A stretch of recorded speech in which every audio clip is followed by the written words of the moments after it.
নবী করিম সাল্লাল্লাহু আলাইহি সাল্লাম বলেছেন, আল্লাহর আকাশের নিচে জমিনের উপরে খাদিজার মতো উত্তম মহিলা আর নাই। হযরত আয়েশা বলেন, নবীজি একদিন এক রাতে আমার কাছে ঘুমানো ছিলেন।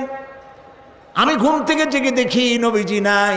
মনে মনে চিন্তা করলাম কোথায় গেলেন, বোধহয় অন্য কোনো স্ত্রীর ঘরে গেছেন। আমি চুপিসারে খোঁজ দিতে লাগলাম, কোনো ঘরে খবর পেলাম না।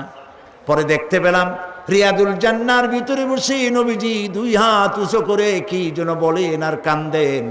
আমি পিছনে গিয়ে হাত তুললাম, শুনতে পেলাম নবীজি মুনাজাত করতে করতে এক পর্যায়ে গিয়ে বলছেন, রব্বুল আলামিন, কিয়ামতের ময়দানে যেদিন বাপ তার সন্তান হারায় ফেলবে, মা তার সন্তান হারিয়ে ফেলবে, সন্তান মায়ের চিনবে না, ওই দিন ওই কঠিন হাসরের ময়দানে আমি যেন আমার খাদিজারে হারায়া না যায়।